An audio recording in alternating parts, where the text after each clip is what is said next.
नमस्कार, मैं विष्णु शर्मा आप सभी का आपके ही अपने चैनल विष्णु एडीपी में हार्दिक स्वागत करता हूं। सबसे ज़्यादा क्वेश्चंस आते हैं टेंस, क्योंकि टेंस जो है इंग्लिश की जो आत्मा समझ सकते हैं आप। यदि आपको इंग्लिश बोलनी है, इंग्लिश यदि आपको लिखना है, इंग्लिश आपको पढ़ना है और यदि आपको टेंस आता है तो आपका काम बहुत ज़्यादा आसान हो जाता है। आप बहुत सरल तरीके से लिखने में कहीं भी आप गलती नहीं करेंगे, बोलने में गलती नहीं करेंगे और पढ़ते समय आपको बहुत ही आसानी होती है टेंसेस को समझने में, उस सेंटेंस को समझने में कि भाई कौन से टेंस का है। तो टेंस के लिए बहुत ज़्यादा मुझे कमेंट्स आए थे, तो आज प्रेजेंट सिंपल टेंस के उसके जो हमारे तीनों उसके जो फॉर्म होते हैं, यानी तीनों जो प्रकार होते हैं, अफर्मेटिव, निगेटिव और इंट्रोगेटिव जो सेंटेंसेस होते हैं, वाक्य होते हैं, उसे मैं डिटेल में समझाने वाला हूँ। बहुत ही आसान तरीके से आपको यहाँ पे समझ में आ जाएगा। आज ही आप सीख जाएंगे, ये मुझे पता है, क्योंकि बच्चों को भी मैंने जब सिखाया था एक दिन में ही बच्चे सीख गए थे। हाँ, थोड़ी सी स्पेलिंग मिस्टेक होती है, थोड़े से वर्ब्स हैं उसके कई वर्ब का मीनिंग नहीं पता होता है, वर्ब्स के फॉर्म थोड़े से बताया मैंने और कुछ भी नहीं। यहाँ पे वर्ब्स के केवल फर्स्ट फॉर्म का यूज़ होता है, एस से यस लगाना होता है, कहाँ पे लगता है कहाँ पे नहीं लगता है, सब चीज़ डिटेल में समझाने वाला हूँ। यानी कि आज की क्लास यदि आप लोगों ने पूरी देख ली तो प्रेजेंट सिंपल टेंस आप लोग पूरी सीख गए, ये मान के चलिए स्टार्ट करते हैं, लेट नहीं करते हैं। प्रेजेंट सिंपल टेंस, जिसे हम प्रेजेंट इंडेफिनिट टेंस भी कहते हैं, इसकी पहचान होती किसी वाक्य के अंत में ता है, ती है, ते है। जैसे कि है भी है, हूं भी होगा, बहुत सारा होगा ना। जैसे कि मैं खाता हूं, वह खाता है, तुम खाती हो, मैं खाती हूं, वे खाते हैं, वे जाते हैं, वे दौड़ते हैं, वे भागते पढ़ते हैं। इस प्रकार से ता है, ता हूं, ती है, इस प्रकार के आपके यदि लास्ट में मिलते हैं तो आप समझ जाइए कि ये आपका प्रेजेंट सिंपल टेंस है। और नहीं खाता है, नहीं खाती है तो भी प्रेजेंट सिंपल टेंस है, लेकिन वो निगेटिव हो जाएगा, वो आपको बताने वाला हूं मैं भी। क्लियर है? तो लास्ट में आपको ता है, ती है, ते है मिलेगा। चलिए, इसमें एक नियम आता है कि वर्ब यानी क्या होता है, कोई भी काम, जैसे खाना, दौड़ना, भागना है, इंग्लिश में बोलेंगे तो ईट, रन, वॉक, ड्रिंक, तो ये वर्ब होता है। तो उस वर्ब का फर्स्ट फॉर्म तो लगेगा ही, जैसे प्ले है, सिंग है, लेकिन बहुत सारे जगह ऐसे नियम है जहां पे एस या फिर ईएस लगता है। क्या लगाते हैं? जैसे प्ले है तो प्लेज, गो है तो गोज, ये लग जाता है। ठीक है, आप इसे देखते हैं नियम क्या है इसका लगाने का। तो एस से यस कब लगाते हैं वर्ब में, ये देख लीजिए। यदि ही, शी, इट किसी का नेम या फिर कोई सिंगुलर है ना हो, एक वचन हो, थर्ड पर्सन हो, तब हम एस से यस लगाते हैं। जैसे कि ही यानी वह है ना, वह खाता है, वह खाती है ना, किसी का नाम है राहुल खाता है, या कोई थर्ड पर्सन है सिंगुलर कि लड़का खेलता है। तो इस प्रकार से ही, सी, इट, नेम या सिंगुलर जो थर्ड पर्सन होते हैं उसके साथ तो हमें एस से यस लगाना है। जैसे कि ही प्ले नहीं होगा, ही प्लेज हो जाएगा। इस प्रकार से भी डिटेल में समझाने वाला हूँ, ये समझ लीजिए। और बाकी जो बचा सब्जेक्ट, जैसे यू, आई, वी, दे या प्लूरल बहुवचन के साथ हम नहीं लगाते हैं। क्लियर है? तो आई, यू, वी, दे, ये तो आपको पता है। आई यानी मैं, यू यानी तुम, वी यानी हम, दे यानी वे, प्लूरल बहुवचन हो गया। जैसे बहुत सारे लड़के हैं, रामू, जैसे यहाँ पे आ गया एक नाम है, यहाँ पे यदि दो नाम आ गया, रामू और श्यामू खेलते हैं, तब आप क्या करोगे? एस ई एस नहीं लगाओगे वहाँ पे। क्यों नहीं लगाओगे? दो लोग हैं, प्लूरल हो गए, ये ध्यान देना है आपको। चलिए स्टार्ट करते हैं। अभी थोड़ा सा यदि थोड़ा भी डाउट होगा अब क्लियर हो जाएगा। सबसे पहले हम देखते हैं अफर्मेटिव। अफर्मेटिव है सकारात्मक, यानी कि कोई भी काम आप करते हो, आप करते हो, वो करता है, खाता है, पीता है, नहीं वाला नहीं आ रहा है कहीं पे भी, करता है कोई काम, तो उसे हम सकारात्मक बोलते हैं, पॉजिटिव। तो उसका बनाने का नियम देखिए। सबसे पहले हम लिखते हैं सब्जेक्ट। सब्जेक्ट क्या होता है बहुत से लोगों को पता नहीं है। सब्जेक्ट यानी किसी काम को करने वाला, वो कोई भी हो सकता है, मैं भी, तुम भी, मतलब आप भी, कोई भी हो सकता है। जैसे मैं आम खाता हूं, तो आम को खाने वाला कौन है? मैं खाता हूं, वो काम मैं कर रहा हूं आम खाने का, तो सब्जेक्ट कौन है? मैं। इंग्लिश में आई बोल देंगे। यहीं पे बोलेंगे तुम पुस्तक पढ़ते हो, तो पुस्तक को कौन पढ़ता है? तुम पढ़ते हो या आप पढ़ते हो, तो सब्जेक्ट कौन हो गया? काम करने वाला आप, तो आपको क्या बोलते हैं? तुमको यू बोलते हैं, तो सब्जेक्ट यहाँ पे हम यू लिख देंगे। तो ये चेंज होता है। वह क्रिकेट खेलता है, कौन क्रिकेट खेलता है? वह खेलता है, वह, तो वह खेलता है, लड़का है तो ही है, तो सब्जेक्ट ही हो जाएगा। लड़की होती है तो शी लिखते। तो सब्जेक्ट कौन है? सब्जेक्ट किसे कहते हैं? जो वो काम को करता है या नहीं करता है, जो भी है उसे हम सब्जेक्ट कहते हैं। वर्ब आपको बताते हैं, वर्ब यानी होता है कोई भी काम, प्ले, रन, है ना, थिंक, सोचने को भी काम बोलते हैं, कुक, पकाना, खाना ना पकाना, उसे भी वर्ब कहते हैं। उसका फर्स्ट फॉर्म का यूज होगा, क्योंकि आपको पता है first, second, third form, ING form भी होता है, लेकिन हम क्या करते हैं वहां पे फर्स्ट फॉर्म का यूज करते हैं। तो वर्ब का फर्स्ट फॉर्म जैसे जैसे कि मान लीजिए गो यानी जाना होता है, तो सेकंड फॉर्म होता है उसका वेंट, थर्ड फॉर्म गॉन, तो हम फर्स्ट फॉर्म को यूज करेंगे, इससे कोई टेंशन वाली बात नहीं है। लेकिन जैसे गो है तो मैंने बताया ना SES किस में लगता है, तो गोज हो जाएगा, प्ले है तो प्लेज हो जाएगा, तो उसे हमें ध्यान देना है। SES को अलग कलर में क्यों लिखा हूं ब्लैक में, क्योंकि जरूरी नहीं है कि SES लगाना है, वो सब्जेक्ट के ऊपर डिपेंड करेगा। यदि आई है तो नहीं लगेगा, ही सी इट है तो लगेगा, ये हमें ध्यान देना है। डिटेल में इसलिए समझा रहा हूं क्योंकि जिन्हें पता है तो वो वीडियो को तो देख भी नहीं रहोगे, या जिन्हें थोड़ा सा इंटरेस्ट है देखने का थोड़ा एक बार और, तो उन्हें लग रहा होगा सर आप इतना डिटेल में क्यों समझा रहे हो, क्योंकि भाई मैं उनके लिए बना रहा हूँ जिन्हें बिल्कुल भी नहीं पता है। बहुत सारे ऑब्जेक्ट क्या होता है, सब्जेक्ट क्या बिल्कुल भी नहीं पता, तो इसलिए डिटेल में बता रहा हूँ ताकि जो वीडियो देखे तो हर एक चीज क्लियर हो जाए। तो SES कब लगता है वो मैंने आपको बता दिया, तो जरूरी नहीं है लगना, सब्जेक्ट के हिसाब से डिपेंड करता है। ऑब्जेक्ट क्या हो गया, वस्तु, स्थान। जैसे मैं बोल रहा हूं कि मैं बाजार जाता हूं, तो मैं सब्जेक्ट हो गया, जाना क्या हो गया, गो यानी जाना वर्ब हो गया। अब बाजार क्या ऑब्जेक्ट है, यानी कि कोई वस्तु, कोई स्थान किसी के पास, तो ऑब्जेक्ट हो गया। बाजार जाता हूं तो लास्ट में बाजार को, ऐसे नहीं कि बाजार को पहले लिख दो, नहीं, उसे लास्ट में लिखोगे। मैं आम खाता हूं तो मैं क्या खाता हूं, आम को खाता हूं, तो जिस चीज को आप खा रहे हो, जहां आप जा रहे हो, वो लास्ट में आएगा। मैं फुटबॉल खेलता हूं तो खेलना तो प्ले यहां पे आ गया, मैं यहां पे आ गया, फुटबॉल लास्ट में आएगा। यानी कोई वस्तु, कोई स्थान, ये सब चीज लास्ट में आएगा, उसे आप ध्यान देंगे, बीच में डाल देंगे। ऐसे नहीं कि आई मार्केट गो, ऐसे नहीं होगा, ये ध्यान देंगे। क्लियर है? तो ऑब्जेक्ट यानी कोई वस्तु, स्थान या आ गया। और एक आता है इसका प्लस अदर है ना, उसके बाद भी और कुछ चीज बच गया कि मैं रोज बाजार जाता हूं, तो भाई बाजार आपका ऑब्जेक्ट हो गया, मैं सब्जेक्ट हो गया, जाता हूं वर्ब हो गया। अब रोज क्या है, वो अदर वर्ड आ जाता है, जो अदर जो बचा हुआ है ना बाकी, उसे हम और लास्ट में लिखते हैं, वो आपको बता दूंगा बाद। क्लियर है? अफर्मेटिव का समझ आ गया, कोई टेंशन नहीं है। सब्जेक्ट वर्ब का फर्स्ट फॉर्म SES लगेगा और लास्ट में ऑब्जेक्ट को लिख देंगे। निगेटिव में कुछ नहीं करना है आपको, एक चीज का ध्यान देना है, कई लोग सिर्फ नॉट लगा देते हैं, नहीं, नॉट बस लगाना है। सब्जेक्ट लिखने के बाद डू या फिर डज लगेगा, या तो डू लगेगा या फिर डज लगेगा, उसके बाद नॉट लगाना है हमें। फिर सेम रहेगा वर्ब का फर्स्ट फॉर्म, यहाँ पे S से ES वाला मामला खत्म। आई हो, वी हो, ही हो, शी हो, हमें वर्ब का फर्स्ट फॉर्म बस लिखना है। वहां पे हमें SES, जैसे मान लीजिए आप सब्जेक्ट ही है तो ही डज नॉट प्लेज, ऐसे नहीं होगा, प्ले ही होगा। तो निगेटिव में हमें SES वाला टेंशन खत्म कर देना। फिर ऑब्जेक्ट अदर वर्ड। अब बोलेंगे सर ये डू और डज आ गया नया चीज, अब कैसे पता चलेगा डू किस में लगता है, डज कैसा लगता है? बिल्कुल वैसे ही जैसे SES जिसमें लगाते हैं ना, उसमें हम क्या करते हैं, SES जहां पे लगता है वहां पे हम डज लगाते हैं, जहां पे नहीं लगता वहां डू लगाते हैं। तो एक बार रूल देख लो, डू के साथ लगता है आई के साथ, जैसे आई डू नॉट हो जाएगा, आई डू नॉट हो जाएगा, यू डू नॉट हो जाएगा, वी डू नॉट हो जाएगा, दे डू नॉट हो जाएगा, प्लूरल बहुवचन है, बॉयज डू नॉट, ऐसे हो जाएगा। क्लियर है? डज नॉट कब होगा, निगेटिव सेंटेंस ही के साथ, सी के साथ, जैसे he does not, she does not, it does not, किसी का नेम के साथ डज नॉट है ना, Rahul does not, Mohan does not. Third person, my father does not, ऐसे मेरे पिताजी थर्ड पर्सन है, अन्य व्यक्ति है ना, इस प्रकार से यूज करते हैं। तो क्लियर, डू डज का भी रूल क्लियर हो गया, ये आपको एक दिन में याद हो जाए, कोई टेंशन नहीं है। अब बचता है इंटरोगेटिव। ठीक है, इंटरोगेटिव, बहुत सारे इंटरोगेटिव बोलते हैं, अलग अलग, कई लोग इंट्रोगेटिव भी बोलते हैं, अलग अलग उच्चारण है, आपको जो सही लगे, हमें तो बनाने से मतलब है। वैसे इंटरोगेटिव इसका सही प्रोनाउंसिएशन है इंडियन में, इंटरोगेटिव। इसका मतलब प्रश्नवाचक वाक्य, जहां पे सवाल पूछा जा रहा है कि क्या तुम बाजार जाते हो, क्या तुम आम खाते हो, सवाल पूछ रहे हैं क्या, तो जिसका आंसर हम हाँ या नहीं में दे सकते हैं। क्या तुम बाजार जाते हो, हाँ यानी बाजार जाता है। क्या तुम बाजार जाते हो, नहीं यानी नहीं जा सकता। तो जिसका आंसर हम हाँ या नहीं में दे सकते हैं उसके लिए वाला रूल लगता है। अब आप बोलेंगे सर मान लीजिए कौन, क्या, कैसे वाला आ जाए, उसका भी लास्ट में मैंने बताया, उसका टेंशन छोड़ दीजिए, अभी सिंपल सीखिए। तो इंट्रोगेटिव बनता है तो क्या होता है पता है, जो हेल्पिंग वर्ब है वो पहले आ जाता है। अब हेल्पिंग वर्ब कौन सा है इसमें, डू या फिर डज, तो ये पहले आ जाएगा, किसके पहले, सब्जेक्ट के पहले। बाकी आप देखिए सब्जेक्ट पहले था, लेकिन जब सवाल बनाते हैं ना तो जो भी हेल्पिंग वर्ब होता है वो पहले आ जाता है। तो डू या फिर डज पहले आएगा, फिर सब्जेक्ट लिखेंगे, फिर वर्ब का फर्स्ट फॉर्म, फिर ऑब्जेक्ट। SES वाला टेंशन ना निगेटिव में है ना फिर इंटरोगेटिव में है, कोई टेंशन वाली बात ही नहीं है। अब फिर यहाँ पे आपको पता है सर डू हमें कैसे पता चलेगा, सबसे पहले डू लिखे कि डज लिखे, आप सब्जेक्ट देख लो ना, क्या मैं बाजार जाता हूँ, तो मैं आई है, तो आई के साथ डू लगता है, तो आप पहले डू लिख दीजिए, बहुत ही सिंपल है, आप समझ जाओगे।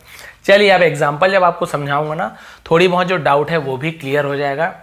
प्रेजेंट सिंपल टेंस बहुत आसानी से अभी आप सीख जाओगे। चलिए देखते हैं। सबसे पहला वाला आपको थोड़ा सा ऐसे ऊपर फॉर्मूला को दिखाते हुए बनाऊंगा, उसके बाद का आपको याद हो जाएगा। चलिए पहला देखते हैं। मैं पुस्तक पढ़ती हूँ। पुस्तक किसे कहते हैं, बुक को कहते हैं। पढ़ना किसे कहते हैं, रीड यानी पढ़ना होता है। ठीक ठीक है। मैं आई हूं के लिए कोई प्रॉब्लम नहीं है, कुछ नहीं लगाना है आपको। ऐसे हूं के लिए क्या होगा, नहीं जरूरी नहीं है। मैं पुस्तक पढ़ती हूँ, इसलिए आप हिंदी मत देखिए, आप इसके लिए ये देखिए, इसको फॉर्मूला बोलते हैं, इसका नियम। तो मैं पुस्तक पढ़ती हूँ, कौन पढ़ती है पुस्तक, मैं पढ़ती हूँ। सबसे पहले देखिए क्या बोल रहा है, सब्जेक्ट। तो पुस्तक पढ़ने वाला कौन है, मैं पुस्तक पढ़ती हूँ, यानी वाक्य में ऐसे बोल रहे हैं तो सब्जेक्ट में मैं आएगा। अब मैं को इंग्लिश में क्या बोलते हैं, आई। तो हम सबसे पहले लिखेंगे आई, बिल्कुल रूल के हिसाब से चलोगे ऊपर सही हो जाएगा। आई, बहुत से लोग एम लगाए थे, इसमें है ही नहीं, एम नियम में है नहीं, क्यों लगाओगे, रहा हूँ रही हूँ लगता है, तो टेंशन मत दो। कई लोग आई है ना, एम लगाना ही लगाना है, मतलब जो अभी नए नए जो सीख रहे हैं नहीं जानते, बहुत कंफ्यूजन रहता है, मैं समझ सकता हूँ। आई है तो एम लगा ही देंगे, ऐसे नहीं होता है। इसको देखिए आप, कहीं पे एम है नहीं है ना, बस। तो आई के बाद वर्ब का फर्स्ट फॉर्म लिखना है। वर्ब क्या है, क्रिया। क्या है क्रिया, पुस्तक क्रिया है क्या, नहीं, ये तो वस्तु है, लास्ट में आएगा। पढ़ती हूँ, पढ़ना, पढ़ने को बोलते हैं रीड। अब बोल रहा है रीड के साथ SAES लग भी सकता है, नहीं भी लग सकता। अब आपको रूल पता है, आई के साथ लगता है क्या SAES, देखिए आप यहाँ पे देखिए SAES का नियम, आई के साथ लगता है क्या, नहीं। देखिए UI वी दे या प्लूरल के साथ नहीं लगता है, तो टेंशन ही नहीं है। वर्ब का फर्स्ट फॉर्म लिखेंगे। वर्ब क्या चीज है, पढ़ना, पढ़ने को बोलते हैं रीड, तो आई रीड। क्या SAES लगाएंगे, नहीं, आपको पता है IUV दे के साथ नहीं लगना। आई रीड, क्या पढ़ती हूँ। अब क्या बचा इसमें, SAES नहीं लगा, क्या ऑब्जेक्ट, सीधा ऑब्जेक्ट हो गया। ऑब्जेक्ट क्या है, वस्तु क्या है, पुस्तक, बस पुस्तक को लिख दीजिए, बुक। I read book. बहुत से लोग I read the book, I read a book ऐसे बोलते हैं, लेकिन वो स्पेसिफिक जब सेंटेंस होता है ना, उसके लिए यूज किया था। यहाँ पे बिल्कुल सीधा सीधा लिखा हुआ है, तो आई रीड बुक। अब बुक का मतलब मैं एक पुस्तक पढ़ती हूँ, तो आई रीड बुक, बस इतना ही लिख देंगे तो भी आपका, बस आई रीड बुक हो गया आपका सेंटेंस कंप्लीट।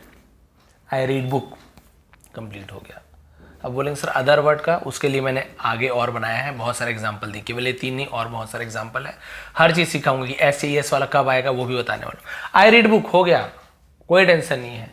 मैं आम खाती हूँ, आई ईट मैंगो, हो गया बस खत्म। अब देखते हैं, अब यहाँ पे निगेटिव, ये तो सकारात्मक है, पढ़ती हूँ, नहीं पढ़ती हूँ, मैं क्या करना है, मैं पुस्तक नहीं पढ़ती हूँ। आपको फॉर्मूला लगाना है, ये बस याद करना है। निगेटिव नकारात्मक, न यानी नहीं, न यानी नहीं। तो देखिए पहले सब्जेक्ट तो आपको पता है मैं यानी आई, तो आई को लिख दिया हमने, आई। फिर क्या लगाना है निगेटिव में, सब्जेक्ट के बाद डू या फिर डज लगाना है, नॉट लगा, तो नॉट तो सब में लगेगा, डू लगेगा, डज लगेगा। बताइए आई के साथ क्या लगता है, नियम देख लीजिए, आई के साथ डू लगता है, बिल्कुल कंफ्यूज नहीं हो दुनियादारी, आई के साथ डू लगता है। तो चलिए हम डू लगा देंगे, आई डू।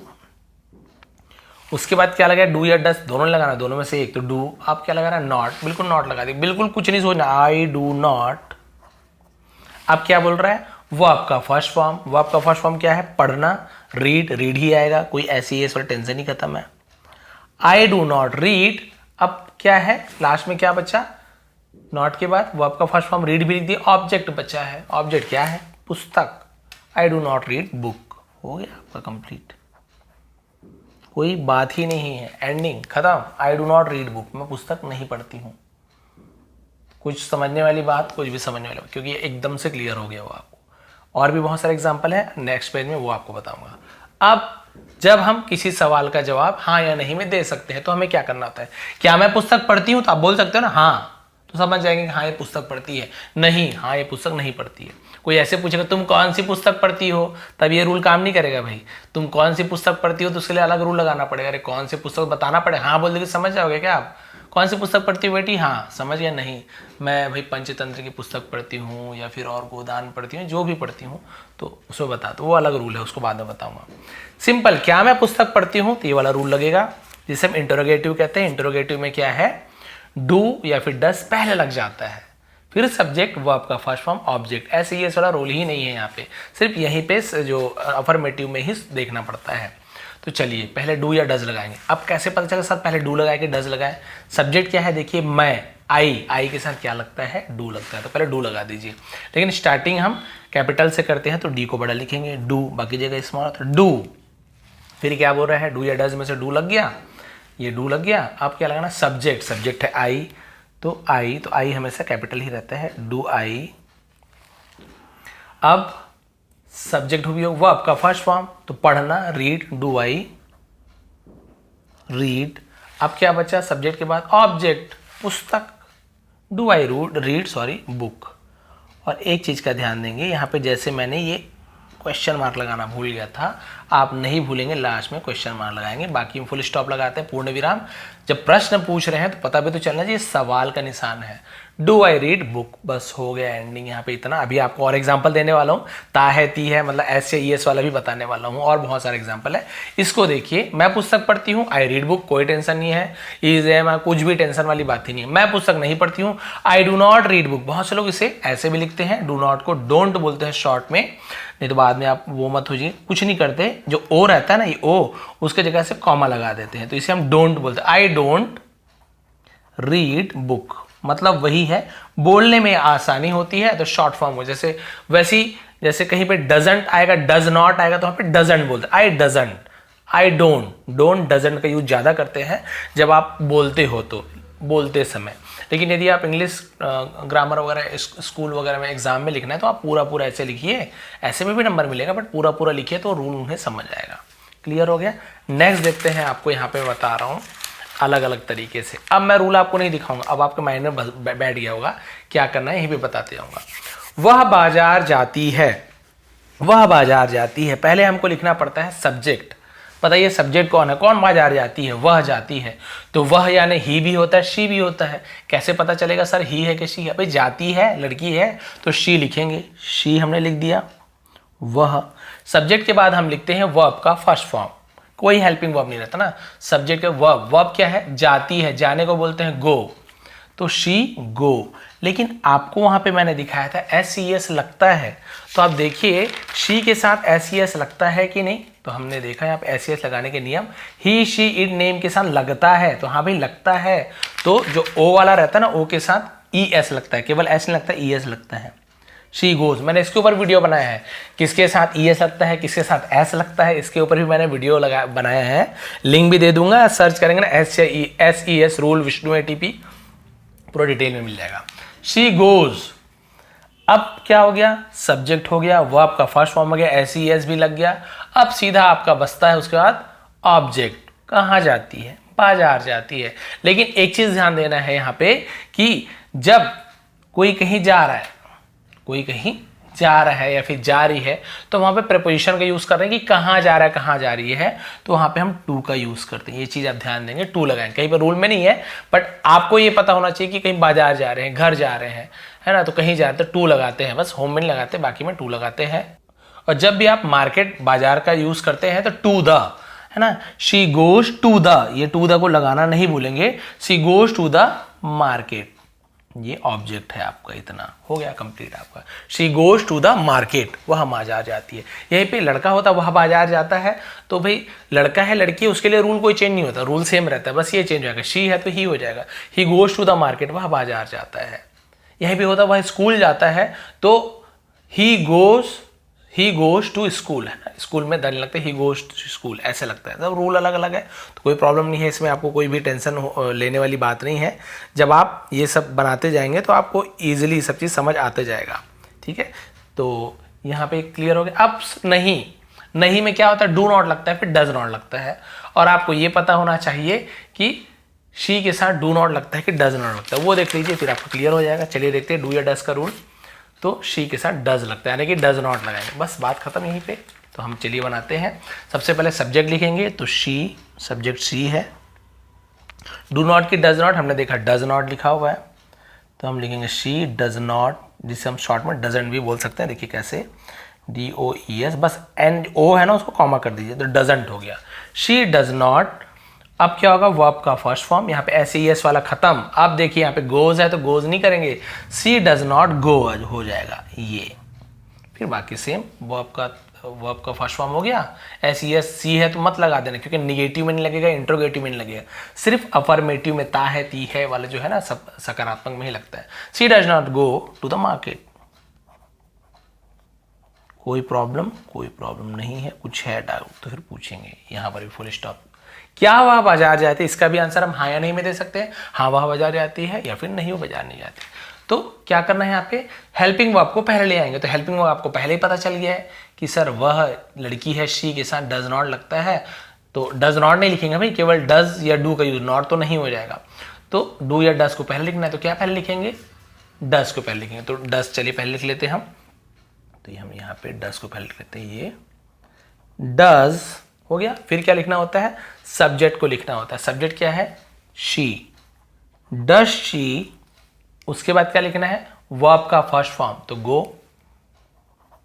यहां पर भी एस नहीं लगेगा, सी है तो भी, केवल अफर्मेटिव में। डज शी गो, अब फिर ऑब्जेक्ट बाजार जाती है, to the question mark, complete. Does she go to the market. यहां पे ऐसे होता, क्या मैं बाजार जाता हूं, क्या मैं बाजार जाता हूं, तो डज नहीं होता, यहां पे होता डू। क्या हो जाता, डू हो जाता। क्यों डू हो जाता, क्योंकि आई के साथ डू लगता है, तो do I go to the market, बस इतना ही है, और कुछ प्रॉब्लम नहीं, और कुछ सोचने वाली बात नहीं है। क्या राहुल बाजार जाता है, तो क्या हो जाता, नेम के साथ तो डज लगता है ना, तो does Rahul go to the market. आपको सिर्फ डू डज ऐसे यस के साथ बस इतना ही खेल खेलना है, आपका सब कंप्लीट हो जाएगा। कुछ अलग टाइप के एग्जांपल लेके आया मैं, फिर आपको होमवर्क 3 दिया हूँ लास्ट में। लास्ट को आपको समझना जरूरी है, जो मैंने बोला था ना कि जैसे मैं पूछूंगा क्या मेरी माँ रोज खाना बनाती है, तो हाँ या नहीं, लेकिन मेरी माँ क्या बनाती है, तब तो आप हाँ या नहीं में जवाब, तब तो आपको बताना मेरी माँ ऐसे है ना रोटी बनाती है या नाश्ता बनाती है, तो उसका आंसर उसको कैसे देंगे वो आपको बता रहा हूँ। चलिए इसके बाद नेक्स्ट एग्जाम्पल, अभी अलग हटके, मैं तुम सबसे हटके। सूर्य पूर्व से उगता है, वैसे तो हमारे आराध्य देव है, सूर्य पूर्व से उगते हैं, ऐसे लिखना चाहिए था मुझे, लेकिन क्योंकि मैं आप लोगों को समझा रहा हूँ तो थोड़ा सा ज़्यादा आपको बहुत ज़्यादा उसमें नहीं ले आऊँगा, सिंपल जो है वो, सूर्य पूर्व से उगता है। सूर्य, सूरज, ये हम थर्ड पर्सन में लेते हैं, यानी कि मैं तुम सबसे अलग, सिंगुलर अलग। तो सब्जेक्ट कौन हो गया, कौन पूर्व से उगता है, सूर्य पूर्व से उगता है, तो ये सब्जेक्ट हो गया। तो पहले सब्जेक्ट लिख लीजिए। अब केवल सूर्य को सन बोलते हैं, लेकिन जो भी सार्वभौमिक चीजें, अटल चीजें हैं, जो प्राकृतिक चीजें हैं, जैसे कि आपके सूर्य, चंद्रमा, ग्रह, नक्षत्र, इसके आगे हम द लगाते हैं। यूनिवर्सल ट्रुथ जो होता है उसके द लगाते हैं, केवल सन नहीं लिखेंगे, द सन लिखेंगे। द का रूल भी मैंने बताया, ए एन द किसके साथ लगता है, A N the Vishnu ATP article search करेंगे तो ही मिल जाएगा। तो द सन लिखेंगे, ये चीज ध्यान नहीं। जैसे दिशाओं का नाम है, दिशाओं के नाम के साथ भी द लगता है, भी आपको बताऊंगा। सूर्य, तो द सन, सब्जेक्ट कौन हो गया, द सन। ठीक है, यहाँ पे एस को बड़ा लिख दिए क्योंकि सन नेम है तो बड़ा आएगा। द सन, सब्जेक्ट के बाद हम क्या लिखते हैं, वर्ब का फर्स्ट फॉर्म लिखते हैं। तो वर्ब क्या पूर्व वर्ब है, नहीं, ये तो अदर चीज हो गया, ये तो ऑब्जेक्ट हो गया, समझ लिए। कहाँ से उगता है, कहाँ से, लास्ट में आएगा, पूर्व यानी ईस्ट होता है। द सन उगता है, उगने को बोलते हैं राइज, राइज यानी होता है उगना। द सन राइज, लेकिन आपको ध्यान देना है, राइज ऐसे लिखते हैं RISE, राइज, उगना। लेकिन उगता है ये थर्ड पर्सन है, तो हमने थर्ड पर्सन के लिए देखिए आप SES लगता है क्या, SES का रूल देखिए ऊपर कि ही सी इट नेम सिंगुलर, वही सिंगुलर है, सन एक सूरज है, थर्ड पर्सन है, तो हाँ उसके साथ SES लगता है। तो ये केवल राइज नहीं होगा, द सन राइजेस, क्या हो जाएगा, सन राइजेस। कहाँ से उगता है, पूर्व से उगता है, तो इन द ईस्ट। इन से में के लिए हम इन का यूज करते हैं, इन पूर्व को बोलते हैं ईस्ट, लेकिन मैंने आपको बताया दिशाओं के नाम के साथ भी द का यूज करते हैं, लेकिन अब स्मॉल द आ जाएगा क्योंकि बीच में है। द पूर्व को बोलते हैं ईस्ट, हो गया।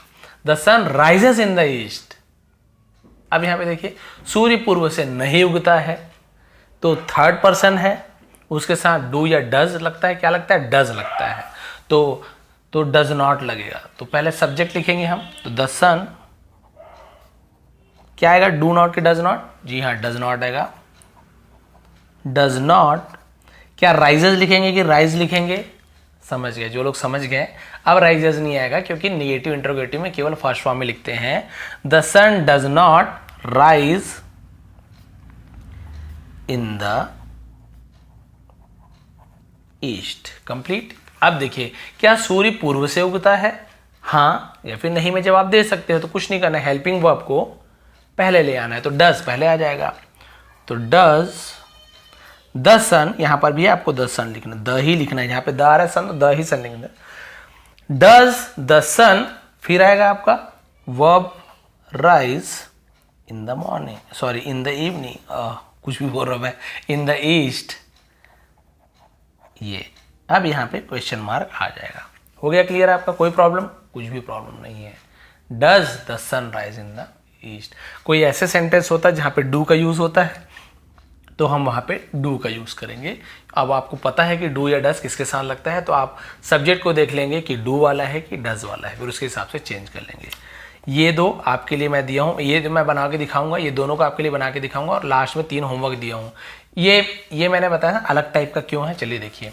मेरी माँ रोज़ खाना बनाती है, ये तो आप बना लोगे। मेरी माँ, माई मदर, सब्जेक्ट कौन खाना बनाती है, मेरी माँ, तो सब्जेक्ट केवल मदर नहीं लिखेंगे, मेरी माँ तो माई भी सामने आएगा, ऐसे नहीं कि मदर पर सामने आएगा। माई मदर, मेरी माँ। रोज क्या एवरीडे को पहले लिखूंगा, नहीं, ये अदर आ जाएगा। हमें सब्जेक्ट के बाद सीधा सीधा वर्ब लिखना है। तो खाना, ये खाना खाने की क्रिया नहीं, खाना यानी वो फूड को बोल रहा है। ये बनाती है, पकाती है, ये वर्ब है। तो खाना बनाना या पकाने को हम बोलते हैं कुक। कुक यानी खाना बनाना। माई मदर कुक, लेकिन ऐसी है, जोड़ेंगे क्या आप ध्यान दीजिए। माई मदर थर्ड पर्सन है, सिंगुलर है, हाँ, तो उसके साथ तो लगता है, थर्ड पर्सन है, सिंगुलर है। माई मदर कुक्स, एस बस लगेगा। माई मदर कुक्स, खाने को हम बोलते हैं फूड, ये ऑब्जेक्ट हो गया, क्या बनाती है, फूड बनाती है। रोज बनाती है, तो ये अदर वर्ड आ गया, लास्ट में आएगा। My mother cooks food everyday, रोज को क्या बोलते हैं, डेली लिख सकते हो, या फिर एवरीडे ज्यादा अच्छा रहेगा, आप एवरीडे लिखिए, हो गया। अब यहीं पे आप बोलोगे सर मेरी माँ रोज खाना नहीं बनाती, सो क्यों नहीं दिया आप, बस बहुत सिंपल है। माई मदर क्या हो जाएगा, does not, third person, my mother does not cook food everyday, ये कुक्स का कुक हो जाएगा। अब इसका इंट्रोगेटिव देखते हैं। यहां पे मैंने इसे क्यों लिया, इंट्रोगेटिव अलग क्यों लिया, देखिए। मेरी माँ रोज खाने में क्या बनाती है, या फिर मेरी माँ रोज क्या पकाती है, तो क्या इसका जवाब हाँ या नहीं में दे सकते हो। मेरी माँ रोज क्या पकाती है, तो आप बोलोगे हाँ, तो मेरे को समझ आएगा, मेरे को नहीं, मेरे को समझ नहीं है भाई क्या पकाती है। बोलोगे नहीं नहीं, हाँ या नहीं में जवाब नहीं दे पा रहे हो।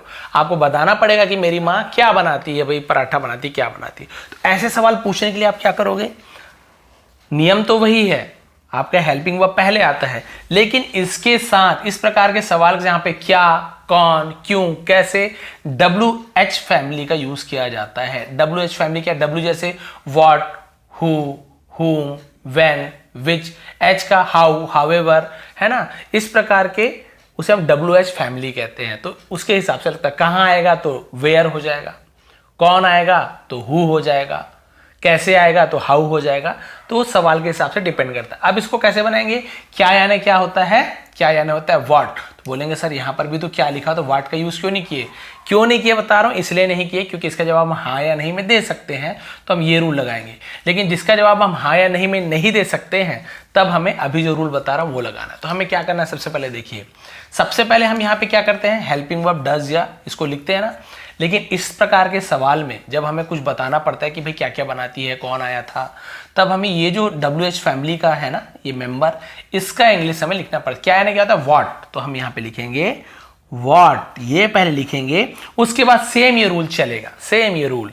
तो बताइए, मेरी माँ को माई मदर कुक्स, थर्ड पर्सन है, तो हमने निगेटिव बनाते समय क्या किया था, डज नॉट, तो यहाँ पे डज नॉट, सॉरी डज पहले आएगा, व्हाट डज, डू नहीं आएगा, थर्ड पर्सन, व्हाट डज, बाकी सेम लिख दीजिए, what does my mother, subject हो गया, helping verb subject, my mother cook, कुक्स नहीं होगा, पता है आपको, इसमें भी कुक नहीं होगा, इसमें कुक्स नहीं होगा, केवल उसमें होता है अफर्मेटिव में सकारात्मक। What does my mother cook every day, बस ये हो गया आपका कंप्लीट। कोई प्रॉब्लम नहीं है। इसके और भी बहुत सारे एग्जाम्पल आप आराम से बना सकते हो, नेट में सर्च करेंगे तो भी मिल जाएगा। आपके लिए होमवर्क है, आप देखिए, होमवर्क को देखिए, बहुत ही आसान दिया हो ना, तीनों दिए हो, अफर्मेटिव, निगेटिव और इंट्रोगेटिव। इंट्रोगेटिव भी सिंपल वाला, केवल हाँ या नहीं में जवाब दे सकते हो। तो आप वो वाला लास्ट वाला रूल बताएं, उस पर भी मत जाइए बहुत ज़्यादा, उसके लिए अलग से वीडियो सेपरेट भी बना दूंगा, वैसे आप समझ गए होंगे। वह क्रिकेट खेलता है, कौन सब्जेक्ट है, जो क्रिकेट खेलता है। क्रिकेट क्या चीज़ हो गया, वो आपको पता है, ऑब्जेक्ट हो गया, खेलना वर्ब हो गया। अब आपको पता है रूल क्या है, नहीं खेलता में क्या लगाते हैं, डू नॉट, डज नॉट, किसके साथ लगता है वो आप देख लेंगे रूल, तो मैं PDF तो भेज ही दूंगा। इसके बाद क्या वह क्रिकेट खेलता है, तो इंट्रोगेटिव बनाते हैं, तो क्या करते हैं आप देखिए, ऐसे ही यस लगेगा कि नहीं लगेगा, किस में लगे किस में नहीं लगेगा, सब मैंने डिटेल में समझा दिया है। तो आपको हर एक चीज़ यहाँ पे आज क्लियर हो चुकी है। तो इसका बहुत सारे बोलते सर थोड़ा वीडियो को रोक दीजिए, तो रोक दिया मैंने, स्क्रीनशॉट ले लीजिए, आप लोग स्क्रीनशॉट लेके आप रख लीजिए। वैसे तो मैं PDF टेलीग्राम में भेजता हूँ, स्क्रीनशॉट ले लीजिए, अब ले लीजिए, पॉज कर करके लीजिए, कोई टाइम वाली बात ही नहीं है, लाइव चल रहा है, बाद में आप पॉज करके ले लीजिए। ये ले लीजिए आप, है ना, ये ले लीजिए स्क्रीनशॉट पॉज करके। ये एग्जांपल का ले लीजिए ताकि आपको हेल्प मिले। ये हेल्प स्क्रीनशॉट ले लीजिए, इसका ले लीजिए। पॉज करेंगे तो बहुत समय मिल जाएगा, है ना, थोड़ा थोड़ा देर रोक रहा हूँ मैं। ये ले लीजिए स्क्रीनशॉट, ये आपका हो गया स्क्रीनशॉट, और ये आपका लास्ट का। और होमवर्क का भी ले लीजिए आप। ये इसका आंसर आप कमेंट करेंगे ना, तो मैं आपको फिर कमेंट के आंसर में रिप्लाई दूंगा। सबको तो नहीं पाऊंगा, लेकिन या फिर मैं कमेंट को कल शाम तक के मैं ना ऊपर पिन कर दूंगा, तो आप लोग मिलाएंगे, आप लोग सही बनाएंगे। जिनका सही है उनको मैं हार्ड भी दूंगा, गलत तो भी देता हूँ हार्ड में, कम से कम कोशिश तो किए हैं, लेकिन आंसर से मैच कर लेंगे। तो बहुत ही डिटेल में मैंने समझाया है, आधा घंटा लगभग मैंने पढ़ाया है, बिल्कुल ट्यूशन ही है, कोचिंग की तरह ही समझिए इसे। और फ्री की कोचिंग है, नेट का जो भी पैसा लगता है, लेकिन सही जगह यूज़ कर रहे हो आप लोग। तो यदि आपको आज की क्लास समझ आई, बहुत डिटेल में समझ, बहुत ही ज़्यादा डिटेल में, छोटे छोटे बच्चे भी समझ जाते हैं, आपको कोई कन्फ्यूज़न हो तो कमेंट करेंगे। आप सभी का बहुत बहुत धन्यवाद, आपका दिन शुभ रहे। और आप लोग चैनल को सब्सक्राइब कर लीजिए, और आप प्लीज़ हेल्प करिए, कमेंट जरूर कीजिए, और वीडियो को थोड़ा देखा कीजिए जो आपके लिए फ़ायदेमंद है, शेयर कीजिए जो ज़रूरतमंद है उन्हें। आप सभी का बहुत बहुत धन्यवाद, आपका दिन शुभ रहे।